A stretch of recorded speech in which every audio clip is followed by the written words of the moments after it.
Hoje nós vamos comentar sobre a questão de danos morais presumidos, conforme o novo entendimento do STJ, para alguns casos específicos.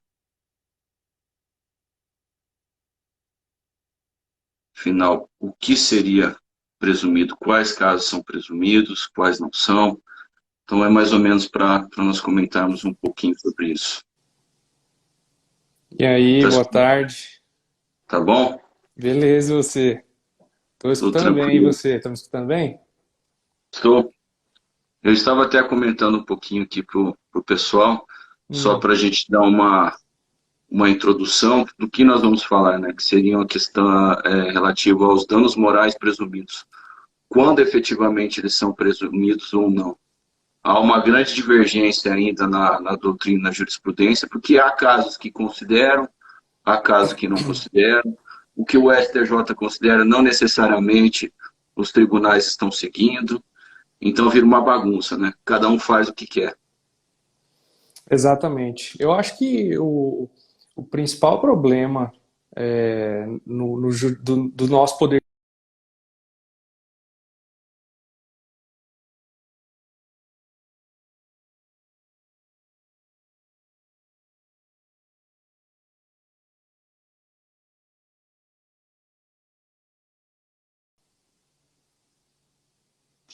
Ok, voltou. Aí, voltou. Então, o sistema, a gente não tem um sistema de precedentes efetivos, né, no Brasil. Então, eu acho que esse é um dos maiores problemas que a gente enfrenta hoje. Porque o STJ, que é quem tem a incumbência de definir, de pacificar entendimentos e jurisprudências, ele até cumpre o seu papel, né, de forma satisfatória.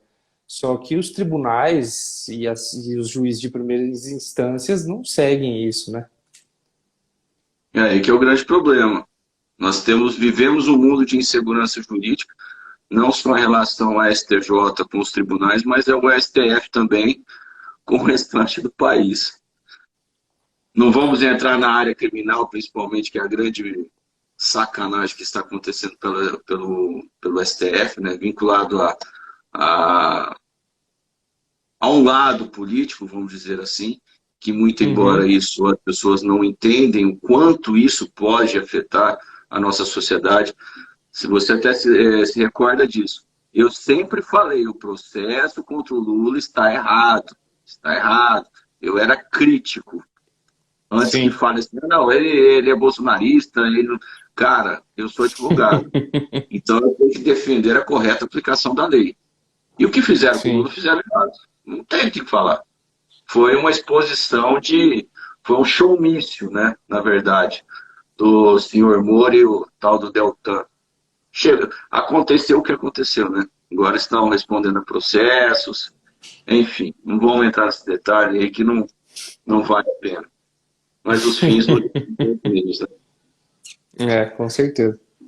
Ó, existe só um tema ainda que não ficou definido, eu só estou ler Hum. aqui qual que é, o tema 1756, que muito embora não faz parte do que nós vamos falar aqui, mas o STJ vai julgar a questão de danos morais pelo atraso na fila de banco. Nós entrevistamos o vereador Pedro Roberto e nós descobrimos que foi aqui em Rio Preto que iniciou a lei da fila nos bancos. Eu não sabia, ele que mencionou para nós. Então Uhum. começou aqui. É uma lei que visa proteger o consumidor, mas nós não sabemos a que ponto agora que vai ser definido se há danos morais ou não na questão do atraso da fila. Hoje existem os julgados caminham no sentido de não necessitar provar que aquele atraso acarretou algum prejuízo. Mas o Uhum. STJ vai definir através desse tema aí. É um tema que eu acho que é interessante apenas mencionar, né? Não sei se É, você chegou a dar uma lida nisso ou não. sim, eu vi. Eu já estudei bastante sobre essa questão, porque talvez hoje, nem tanto, né? por conta, até a pandemia disseminou um pouco mais essa prática de você não comparecer aos bancos, né, não ter a necessidade. Inclusive, hoje você pode até fazer depósito de cheque através do aplicativo, né? Você não precisa nem ir até um caixa eletrônico. Você tira uma foto do cheque, escreve algumas coisas lá que eles pedem na folha do cheque para você identificar que é o cheque mesmo que está com você e você faz o depósito. Então, assim, você não precisa, né, muitas das vezes, se dirigir até um banco. Só que no Brasil a gente tem também um problema que é a questão da legislação que pega e aqui não pega, né? Talvez, não posso falar por outros países, mas aqui a gente, infelizmente, vive essa realidade de existirem leis que não pegam, né? O que é um absurdo, porque a legislação ela é feita para ser cumprida, né? Então, só que a gente não tem esse hábito, né? A gente não tem essa cultura de cumprir estritamente as leis, exceto quando há alguma penalização, né? Então, talvez o dano moral... Sim, é um meio coercitivo de se cumprir a lei, né? Exatamente, exatamente, porque uma sanção administrativa, uma multa para os bancos que descumprem essa legislação, para eles até muitas das vezes até compensa, né? Compensa. Vale a pena pagar essa multa, porque assim ele consegue Então, fazer o isso serviço aí é o dele. famoso ilícito lucrativo, né? O É, ilícito lucrativo, para quem não sabe o que significa, é você cometer um ato ilícito civil, tá? Você vai ser penalizado, só que vale a pena você incidir no ilícito porque o prejuízo que você vai ter é menor do que efetivamente você poderia ter. Vamos dizer, os bancos preferem pagar as multas do que se adequarem a determinada situação. É mais ou menos isso. Vale a pena no Brasil? Vale. Quantos empréstimos consignados houveram durante a pandemia sem que nada acontecesse? Veio o Procon, multou em 2 milhões de reais, sei lá, o Banco C6, o banco, sei lá eu qual banco. 2 milhões de reais, qual foi o lucro desses caras? 50 milhões, 100 milhões. Então vale a pena. vale com Complicado, né? certeza a pena. Eu me lembro até que na pandemia eu tive um caso de indenização por dano moral que a quantificação ela foi reduzida, né, pelo suposto abalo, sofrimento que as instituições financeiras tiveram com o lucro. Só que eu fiz um recurso e mostrei que havia publicação aí em todos os sites, né, os mais importantes do país, falando que aquela instituição financeira ela tinha lucrado 4 vezes mais do que no ano anterior em que não havia pandemia. Então essa questão, essa ideia de que os bancos sofreram aí, de que eles não lucraram com isso, Não é porra nenhuma. isso É é um ilusão. inferno. É. É ilusão. Bom, vamos falar sobre o nosso tema aqui. O primeiro que nós vamos falar sobre corpo estranho em alimentos. Por acaso, alguma vez você já viu uma perna de barata, uma cabeça de besouro, alguma coisa, algum alimento que você foi comer? Eu não tive esse desprazer ainda. A perna de barata, geralmente, você não vai ver. Você vai comer e não vai nem se perceber, ela é muito pequena. Exatamente. Você Talvez vai achar que uma. faz parte de algum tempero ali que está no negócio. Pois é, isso é exatamente. A gente tem que considerar que às vezes você consegue identificar porque o pedaço do inseto, do bicho ali, ele não foi misturado, né? Não foi batido junto, talvez com a massa do pão, porque às vezes ali o ingrediente é a pitada, né? É a cereja do bolo, que você não vai ver. Mas eu não tive esse Igual aí, ó. desprazer, não. O Cássio escreveu: comeu lanche no motel e passou mal. Isso é um dos casos, mas isso não é um corpo estranho. É Exato. diferentemente de você comer um lanche ou pegar um alimento que ele esteja com um corpo estranho. Ah, uma vez eu fiz um vídeo, não sei se você se recorda, de um arroz que eu peguei na minha casa mesmo. Estava cheio dos bichinhos andando no arroz e tudo mais. Sim. Foi Carúncio, né? julgado algo semelhante, se eu não me engano, foi 2019 ou 2021. Algo semelhante a isso. E o STJ entende que se você encontrar corpo estranho em um alimento, isso por si só gera dano moral. A definição do valor do dano moral vai ser: você ingeriu ou não. Sim, Peraí, mas como você vai exatamente. comer? Vai comprovar que você ingeriu isso daí. Se você ingeriu, você ingeriu. É, isso é Será bem que foi você difícil. comeu um pedaço de uma barata que estava no meio do seu lanche? Ah, bom, é pior, né? Porque se tem metade, metade foi embora. Pois é, e até é impressionante porque é interessante, né, na verdade, porque você está dentro de uma situação dessa, você encontra um inseto, né, como uma barata, sei lá, um pedaço É, de vou falar na rato, alguma barata, que coisa. a barata é a mais nojenta, né? Que todo mundo tem nojo. Sim, mas se naquele momento você se depara com uma situação dessa, você não vai. Talvez nós, né, que lidamos com o direito no cotidiano, talvez a gente até pense em tirar uma foto, né, em cuspir o pedaço que você estava mastigando ali, que você não ingeriu ainda, para mostrar e tentar fotografar e de algum jeito formular alguma prova. Mas o senso comum aí, o pessoal não vai fazer isso jamais, né? É muito difícil quem faça isso. E aí vem aquela Ó, questão da ó o comprovação, né? mestre aí, consumidor, Dr. Vitor Alves. É, Esse, isso aí esse cara, esse cara é um cara propício a ter acontecido alguma coisa, porque o tanto que ele come, cara. é o papa do direito do consumidor esse. Pois é.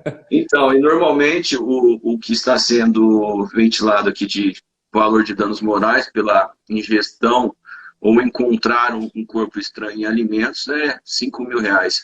Esse é ainda razoável, né? R$ 5.000.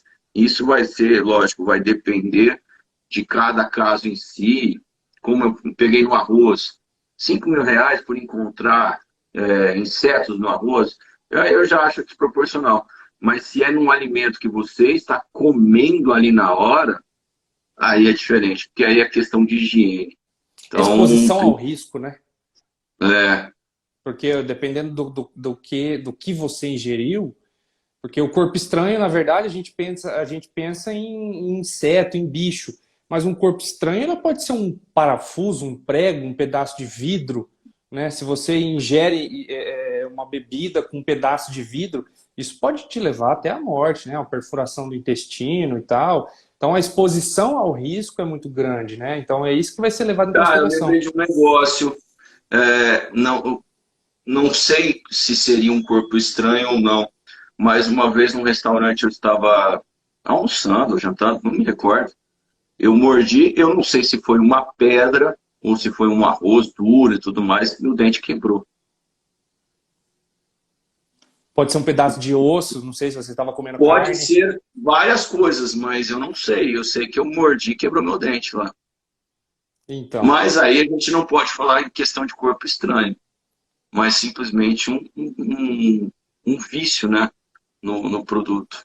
Aí o panorama seria outro, né? Não um corpo estranho, mas sim um produto viciado, exatamente. Um produto inadequado para o consumo, né?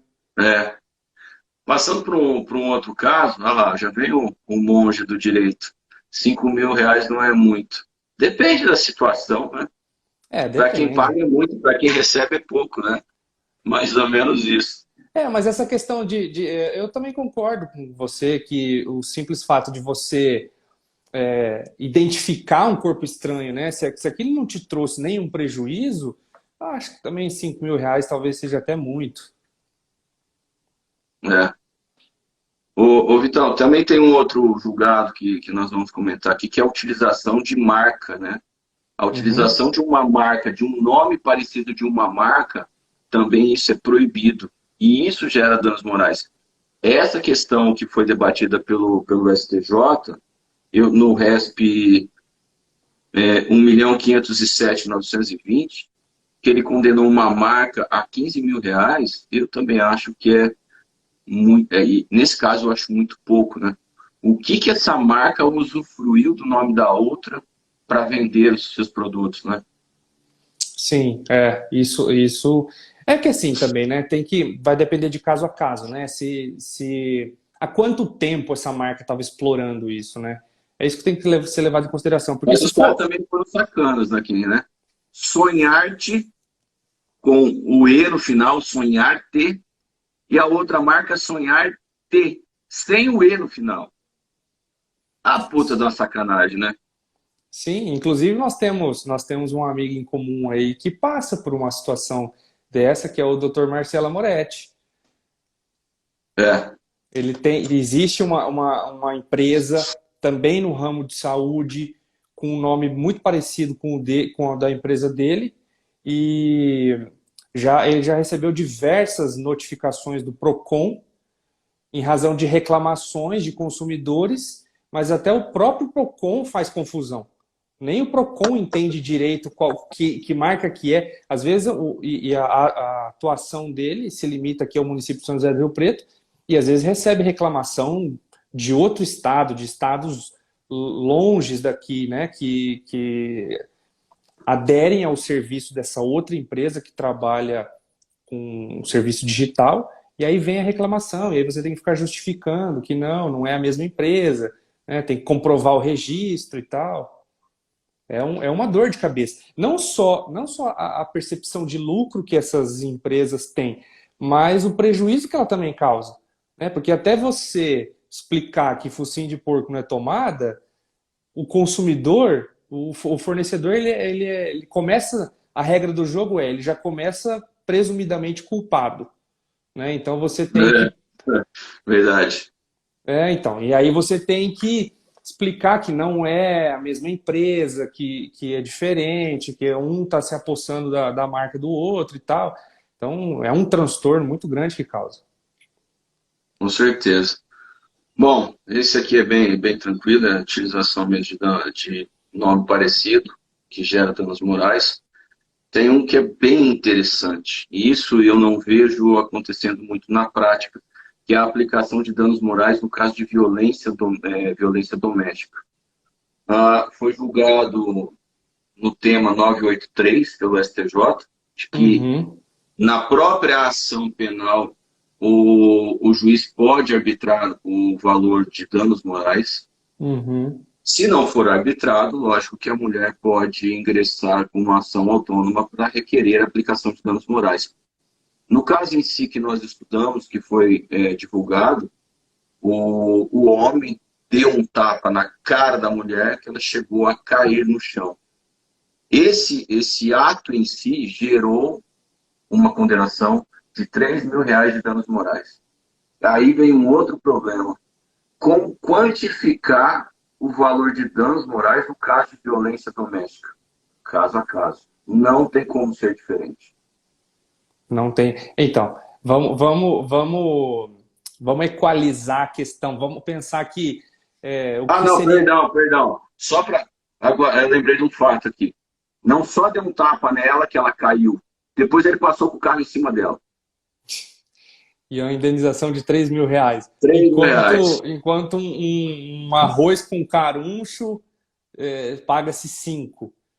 Né? É um pouco Cara, é desproporcional, né? extremamente desproporcional. O que o judiciário vem fazendo em determinados casos é de elogiar, mas também em outros é uma coisa que não dá para entender. Enquanto a torneira de um promotor que não chega no prazo é arbitrado R$ 3.000 de danos morais, a mulher que apanha, que o companheiro, o marido, sei lá que diabo que seja, passa com o carro em cima dela ainda, R$ 3.000. É E muito aí? desproporcional, né? É sem É. noção. Talvez, né? Não posso afirmar com certeza. Talvez existe a problemática de que os juízes criminais eles não estão tão acostumados assim como os juízes de atuação na área civil da questão de quantificação. Tudo bem que o juiz é juiz, ele tem que ser ele tem que atuar de maneira igual, independente da área que ele está, né? A aplicação da lei, a lei é uma só, né? Os entendimentos jurisprudenciais são um só, mas eu acho que isso conta também, né? Talvez fosse mais prudente que uma indenização fosse arbitrada só através de uma ação autônoma, né? Num juízo cível, talvez diminuiria um pouco essa disparidade de valores. Não sei. Deixa eu te explicar uma coisa que provavelmente as pessoas aqui também não sabem. Um juiz que hoje ele atua só na área criminal ou atua só na área civil, em início de carreira, ele assumiu comarcas em que a vara era única. Ou Sim. seja, ele tinha que julgar tanto os processos cíveis como criminais. E Uhum. isso, ao longo do tempo, ele vai crescendo na profissão, ele vai pegando entrâncias maiores e ele vai chegando, até que ele chega numa vara única que ela é especializada, ou civil ou criminal. Então, essa história de, mas hoje ele só atua no crime ou só atua no civil, isso aí eu acho que está muito intrínseco à questão dos juízes não se colocarem no lugar das pessoas. Eles se Ah, colocam também, no com lugar, certeza. no lugar deles, naquele patamar acima, e de cima olha para baixo. Enquanto não olharem estando no lugar das pessoas, isso não vai mudar. E está cada vez pior, né? Não raras às vezes a gente vê notícias aí de indenizações contra juízes, promotores, que elas são, como você citou aí agora, do promotor, né, de uma torneira, elas são, um colega vai julgar outro colega, será que ele tem culhão para dar uma indenização tão insignificante assim? Isso é um problema sério, é um problema grave, é um problema grave. A gente não pode ficar num sistema inquisitivo como está acontecendo no STF, né? O STF investiga, oferece denúncia, julga, e aí? Daqui a Pois é. pouco, aqui está todo mundo fazendo do jeito que quer. Hoje nós tivemos, os advogados que estão acompanhando aqui, o TJ passou por cima de foi noticiado no Migalhas, passou por cima da lei para colocar a opinião do promotor, do desembargador. É proibido penhora de caderneta de poupança, valores em caderneta de poupança até 40 salários mínimos. Certo? Uhum. O desembargador falou, não se aplica nesse caso porque o cara atuou em litigância de má-fé. O que tem a ver? Existe a exceção na lei? Então os caras, hoje, eles não estão julgando. E isso que me preocupa. Eles não estão julgando fatos, eles estão julgando pessoas. E isso é extremamente perigoso. Vez ou outra, tem alguns advogados aqui, nós vemos os juízes julgando as partes e não os fatos. Julgando os advogados das partes e não os fatos. E isso é Sim. extremamente perigoso, porque eles estão levando para o lado pessoal. E levar pelo lado pessoal, sabemos que isso gera parcialidade. Se um juiz não tem imparcialidade, ele não deve ficar como juiz. Ele não serve para ser um juiz. Então ele pega as coisas dele, se tiver totalmente revoltadinho, nervosinho, achando que está ganhando pouco, beleza, vem para a iniciativa privada, vem tentar sorte na iniciativa privada. E se Deus quiser, vai pegar um juiz pela frente que não gosta de advogado e vai enfiar o nabo nele também, né? Cara, isso eu volto a dizer, essa questão a gente não tem um sistema de precedentes efetivo, né, de seguir, porque eu já vi várias vezes juízes citando repetitivos, né, que têm efeito vinculativo, né, julgados do STJ, e simplesmente fala que ele não concorda com a decisão do repetitivo e aplica. É porque não tem punição, né, filho? Exato! Não vai acontecer nada se o juiz descumprir o entendimento do STJ ou do STF, não vai acontecer nada com ele. Então, esse poder que ele tem de decidir conforme o que ele entende daquela O situação, livre convencimento motivado, né? pois é, acaba prejudicando toda uma cadeia, né? Vai efetuando prejuízo em cascata. Mas vamos voltar aqui aos nossos temas. Tratamento médico emergencial. Ontem à noite surgiu um problema, não é relacionado a danos morais por enquanto, mas é a falta de análise do pedido de internação para uma cirurgia. Para quem não sabe, existem alguns prazos que a ANS condiciona que o plano de saúde deve analisar os pedidos. Sim. dos segurados. Já Uhum. extrapolou o pedido.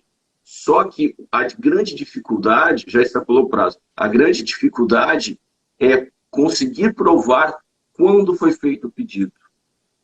Ninguém quer fornecer essa informação. Por isso que isso tudo tem que ser Acontece documentado, que né? a pessoa acaba não conseguindo fazer a cirurgia no dia que foi solicitada, porque depende do o corpo médico, não é tão simples agendar uma cirurgia. E por, Uhum. vamos dizer, eu não quero usar essa palavra, ineficiência do plano de saúde, acaba afetando toda uma cadeia de médicos, de pacientes, do próprio hospital. Cara, quem vai pagar essa conta? Pois é, o prazo máximo de análise, né, do plano de saúde, assim, em casos extremos, é 21 dias, né? O prazo máximo, assim, não pode passar de 21 dias. Só que é dificílimo a análise que o plano de saúde faça dentro desse prazo, né? Muitas vezes reclamam-se. Eu tive uma consumidora esses dias que reclamou disso, que precisava fazer uma cirurgia de risco até, não era de emergência, né, mas era de risco. E já havia se passado 21 dias e o plano não tinha se manifestado ainda. Né? Aí vem aquela. Ele não recusa, mas ele também não autoriza, ele não se manifesta. Exatamente, ele não se manifesta. Aí vem a questão. A paciente, ela não tinha uma prova de solicitação física, né? Ou qualquer forma, uma gravação telefônica. Aí o que a gente precisaria fazer? Notificar extrajudicialmente, que é o que os juízes aí exigem para que você entre, né, com uma medida coercitiva, aí, com uma ação de obrigação de fazer. E aí, nesse meio tempo, já havia se passado já quase 30 dias, depois da notificação, o plano de saúde veio e respondeu. Quer dizer, ele infringiu a legislação, ele ultrapassou o prazo, precisou uma notificação, uma interpelação extrajudicial para que ele se manifestasse. Uma interpelação extrajudicial de um advogado, né, com timbre, com carimbo, porque o paciente ligou lá inúmeras vezes, né, fez N reclamações, mas não tem efetividade. Aí, beleza, vamos para a questão de reparação. Aí a angústia que esse paciente sofreu ao longo desses 30 dias. Só que 21 dias está dentro da legislação. Então, se eles ultrapassaram 5, 6, 7 21 dias dias, úteis. exato. Aí você vai movimentar a máquina judiciária por conta de 5, 10, que seja, dias de diferença, né? Qual o prejuízo efetivo? O paciente não teve, né? Ele foi operado, deu tudo certo, se recuperou, não teve nenhum dano colateral físico em razão dessa demora. E aí você vai acionar o judiciário por conta disso, o judiciário vai dizer, como em muitos casos, que é um mero aborrecimento, que é uma infração do cotidiano aí, que faz parte, que a empresa tem muitas demandas e tal, e aquela coisa toda.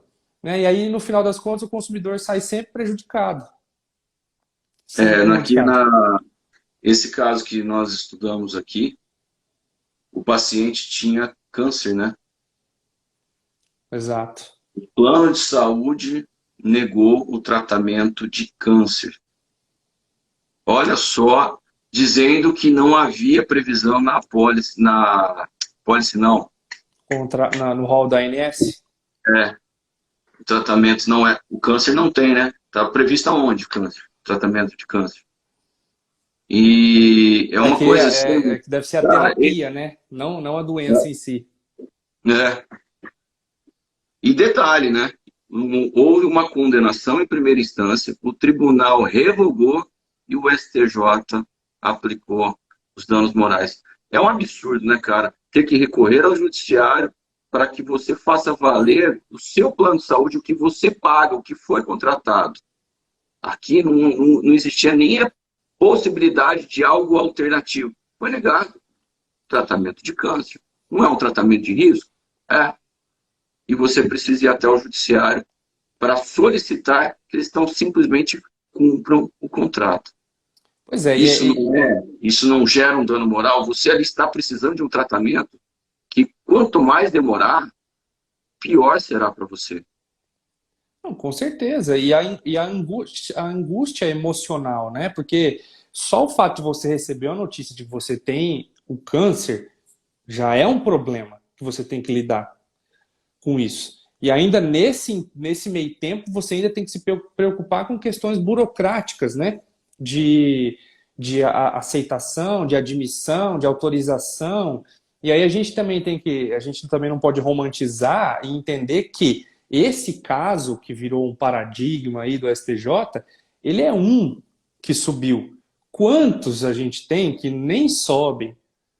Né? Quer dizer, o direito efetivo, você tem o direito, mas a aplicação dele não é efetiva. Chega lá no TJ, o TJ reforma, o advogado interpõe um recurso especial, esse recurso especial não sobe, você agrava, o STJ solta aquelas decisões que são automáticas, né, idênticas, é o computador que analisa, não tem ninguém ali vendo aquela decisão, e aí acabou. Você tem o direito, está lá, né, o tribunal já pacificou esse entendimento, só que você não consegue a aplicação dele. Isso que é complicado, né, cara? Essa é uma triste realidade que a gente vive, né? É Por isso, difícil. essa questão do sistema de precedentes precisava ter algo muito mais eficaz, mais E aí aquela efetivo. situação que nós estamos falando, né? Nesse caso, há uma presunção de danos morais, ou seja, você precisa de um tratamento Provar, contra o né? câncer. Sim, lógico. O plano de saúde nega. Você precisa provar que isso te abalou. Ah, pelo amor de Deus, né? É piada, né? É piada. É. É Tem um outro piada. caso que é interessante, que o STJ julgou, que é da criança que foi agredida na escola. Lembra disso Isso, daí? sim, isso é bastante curioso também. É um É. caso muito peculiar, né? Criança brigar na escola é normal, concorda? Sim, com Quantas vezes certeza. eu, pelo menos, briguei várias vezes quando eu era criança. Meu filho já brigou, veio falar, não sei quem brigou, se eu vira lá na escola, cada um por si. O problema é que nós temos um caso bem curioso, né? Exato, exato. Detalhe aí o caso pra gente. Você Cara, lembra? aqui é o seguinte, hã? Você lembra exatamente o caso? Sim. Aqui é uma mãe que foi tirar satisfação com outra criança. Está acontecendo muito isso. A mãe tomar as dores dos filhos. Por isso que eu falei, resolva na escola. Tem Sim. a necessidade de um pai intervir nos problemas dos filhos com outras crianças? Depende, né? É, pode até ser, mas não de maneira direta, né? Não adianta você, como pai, ir lá e cobrar uma criança, né? A percepção é diferente, não tem, é totalmente desproporcional e desmedido isso, né? Na verdade, se está dentro do âmbito escolar, quem teria que resolver esse problema é a escola, né? Chama os pais, conversa com os pais, mas o próprio pai ir lá e discutir com uma criança também é É isso que é um. fora de Isso é realidade, né? realmente. Porque é o seguinte: quem é a vítima é a criança que está sendo agredida, tanto fisicamente como verbalmente. O caso Sim. em si é isso. A, Uhum. a mãe de uma outra criança que supostamente foi agredida foi tirar satisfação com a criança agressora. E lá agrediu essa criança e xingou ela. Nós não sabemos o que xingou, mas deve ter falado várias coisas, né? Uhum. Essa atitude, essa conduta desta mãe foi reconhecida como uma conduta abusiva e passível de pagamento de danos morais. No caso em si, foram R$ 4.000 de danos morais, né? Exatamente. É Exatamente. uma coisa que realmente ofende, né? Agride a moral da criança. Não se preocupa, tem que se preocupar com a criança, não os pais da vítima, os pais da vítima, mas em si o que a criança sofreu. Logicamente, isso pode desencadear problemas maiores. A partir do Sim. momento que vai um pai, uma mãe e agride o filho de outros pais, pode ser que vai haver revanche, revide. E problema pode se tornar ainda maior, né? Pois é. O período que a gente vive hoje é muito complicado com relação a isso, né? Antigamente, é o que você está falando, se resolvia, as próprias crianças se resolviam, né? Elas tinham capacidade de resolver os seus próprios problemas. Hoje as crianças elas estão muito frágeis, Ou talvez não, né? Às vezes não tinha capacidade de apanhar. pela educação. Tudo bem, apanhava, mas dava um jeito de resolver, cara. Né? Ficava Hoje, por lá, ficava por lá. Hoje as crianças elas estão, claro, não vou dizer que é culpa das crianças, mas elas estão muito mais frágeis, né? Elas não conseguem aceitar uma brincadeira, uma zoação, que hoje é o bullying desenfreado aí, que na nossa época não existia nada disso, cara. Não existia nada disso. A gente Bom, vamos para o resolvia na último mesma caso aqui, moeda. que é legal, hein, cara? Isso, inclusive, nós já tivemos processos aqui no escritório, que é a venda de dados. Hoje nós atuamos muito relacionado a processos com dados, a Uhum, utilização indevida de dados. uhum, As empresas podem utilizar os dados, não podem utilizar. Nós tivemos processos em que o Ministério Público entrou contra a Serasa por comercializar dados de forma indevida. uhum. Empresas hoje vendem dados e essa conduta é vedada. Existe a Lei de Proteção de Dados, existe o Código de Defesa do Consumidor e existe a lei dos cadastros, que também estão sendo desrespeitadas. O que Já você tem pode falar bastante sobre esse tempo, caso né? aqui? Já tem bastante tempo que essa comercialização. Então, essa proteção, essa legislação nova aí que surgiu, né? Que na verdade a legislação é nova, mas o interesse, a ideia por trás dela já é bem velho, né? O Código de Defesa do Consumidor já protegia essa questão. Mas é que a gente ainda tem uma dificuldade muito grande de comprovação dessa comercialização de dados, né? Porque hoje você precisa colocar os seus dados em tudo quanto é lugar que você vai fazer. Então, quem garante que não foi você próprio que disponibilizou esses dados? Né? Porque você faz um cadastro em algum lugar, né? Você vai entrar num site, qualquer coisa, tudo você precisa fornecer os seus dados. Né? Então a gente ainda está penando ainda para entender como que funciona isso, como que se vai responsabilizar essa questão de comercialização de dados. Eu me lembro que há uns anos atrás, talvez em 2015, 14, 15, saiu uma matéria no Fantástico que as pessoas estavam na Praça da Sé comercializando dados. Não sei se você lembra disso. Elas gravavam em Não. CD e esse CD tinha dados pessoais de pessoas. Vai saber lá, sabe Deus de onde que eles conseguiam isso. Mas tinha nome completo, CPF, RG, endereço, telefone. E era comercializado na Praça da Sé, assim, como se você estivesse vendendo uma cocada. Cara, olha que interessante para as pessoas que não sabem.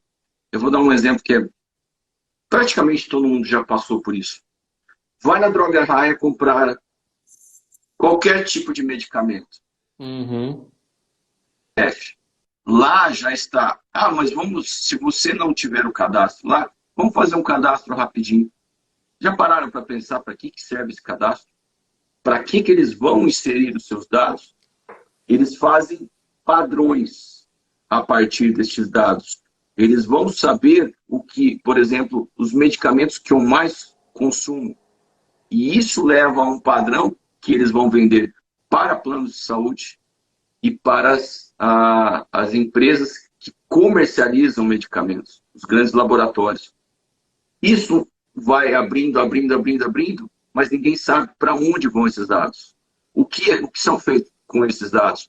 Eles não ficam só na Droga Raia. Ela compartilha os dados com quem tem interesse, que são os planos de saúde e a grande, gigantesca e milionária as empresas que produzem remédios. A indústria Na hora, farmacêutica. indústria farmacêutica. Uma outra coisa, se você mentir que você possui uma doença pré-existente no teu seguro de vida, eles vão saber que você está mentindo. Porque os medicamentos que você está utilizando vão ser compartilhados com as seguradoras. E na hora que se acontecer alguma coisa com o segurado e morrer, eles vão pesquisar para ver se você tinha alguma doença pré-existente antes da assinatura do contrato. É punk o negócio. Mas aí eu Sim, dou razão neles. Porque se você omitiu, você tem que pagar pela sua mentira. com certeza. Isso aí eu concordo. Mas eu também concordo, mas o que não é certo é a forma como se obtém esses dados, né, essas informações. Porque, por exemplo, o exemplo da farmácia que você citou, as medicações, elas têm um desconto muito mais atrativo se você fornece o seu CPF. Tem medicação que chega até 20% de desconto, mas mediante um pré-cadastro, né? Você tem que se tornar um cliente, uma fidelidade, né? Um cliente fiel ali, que aí você tem que passar os seus dados. E, pô, 20%, né? Numa economia que a gente está vivendo hoje, isso faz muita diferença. Só que Será que você quando... não receberia esse desconto se você não tivesse cadastro? Então, há esse condicionamento, né? Há esse, Então, ilegal e abusivo, diga-se de passagem, né? Só que o consumidor, muitas vezes, ele não tem essa informação. Você está na farmácia, você vai comprar um remédio para você que está doente, para o seu filho que está passando mal. Você vai ficar discutindo dados com ele ali, né? Porque a farmácia ela já é um local de vulneráveis, né? Vamos assim dizer. Se você está na farmácia, você precisa de alguma medicação. Se você precisa de alguma medicação, na maioria das vezes é porque você ou alguém, algum ente próximo teu está doente. Então, já é uma situação de fragilidade, já é delicado. Você já não está ali preocupado com dados, o que eles vão fazer com o teu CPF, você quer restabelecimento da saúde. mas, cara, na verdade, são poucas pessoas que vão questionar. São pouquíssimas pessoas que vão questionar para que vão. É o 0, alguma coisa que vão questionar por que vocês querem os meus dados? Eu não preciso fornecer meu CPF para comprar. E eles nem vão saber responder, porque os atendentes ali, os coitados, eles nem sabem para que funciona isso. Né? Eles Justamente. nem são treinados para isso. É complicado, cara. Nós estamos à mercê de tudo aqui, do sistema. Pois é. E Sistema aí do Estado, o você, sistema das grandes empresas. aí você pensa, né? Se você vai e fornece o seu CPF lá, eles te dão um comprovantezinho para você assinar que você concorda com o compartilhamento de dados. Só que ali, primeiro, as informações são absolutamente precárias e genéricas. Né? Então, só que quando você está assinando aquilo, você está explicitamente autorizando esse compartilhamento com outras empresas. Só que você nem sabe isso, você nem está escrito isso ali de fato. Só autoriza o compartilhamento de dados. E a autorização ela tem que ser específica, né? Pois é. Mas, até lá, muita água já correu aí nesse rio. Pois Tem é, jeito, né? mas ó, só para finalizar o assunto, você falou da questão do quando você mente uma informação, né, para o plano de saúde, por exemplo, de uma doença pré-existente. Isso a gente está pensando num cenário ideal assim, né, em que as coisas funcionam normalmente. Mas vamos pensar no consumidor que nem aderiu ao plano de saúde ainda. E aí ele quer aderir a esse plano de saúde. Só que o plano de saúde já sabe que ele tem uma doença, que ele não está negando que ele tem.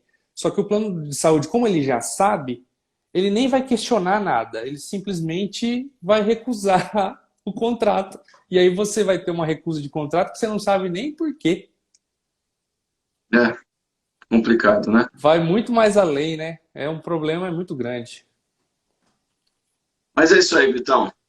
Os temas que a gente tinha que debater aqui, só para esclarecer alguns pontos sobre a questão de dano moral presumido. Isso é muito complexo. Quando Muito. ele é presumido, quando a justiça vai entender que é presumido, ainda há um buraco muito grande que não dá para se falar o que é, o que não é, isso é na visão de Sim. cada juiz em si, né?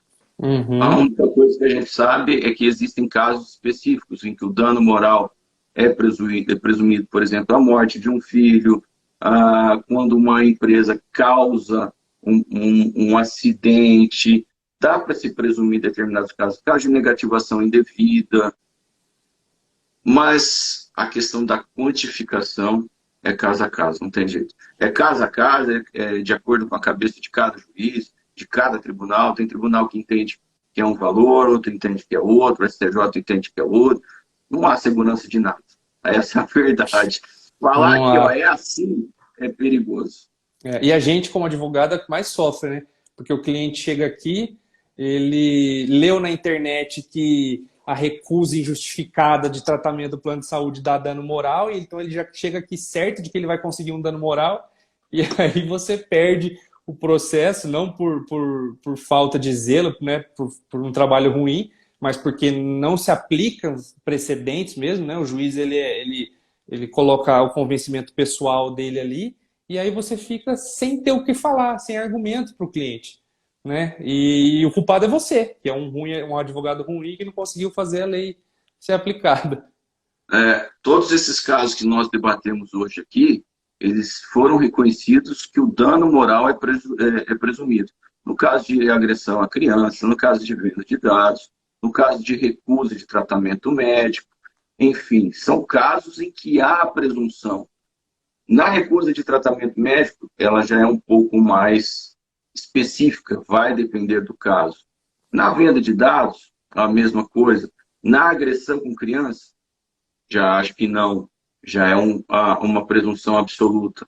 Mas isso, como eu falei, chamar a criança de, sei lá, idiota, vagabundo, idiota, vai gerar dano moral? Depende da situação, né? Depende muito. Mas, Vitão, obrigado pela tua participação. Obrigado, um prazer. Estamos aí. Prazer todo nosso. Sempre que precisar, tiver a fim de discutir um tema aí, conta comigo. Maravilha. Pessoal, obrigado por vocês que assistiram a live. Na sexta-feira nós vamos falar sobre assuntos trabalhistas. No mesmo horário, meio-dia. Tá ok? Obrigado. Tenham boa tarde. Bom trabalho. Tchau, tchau.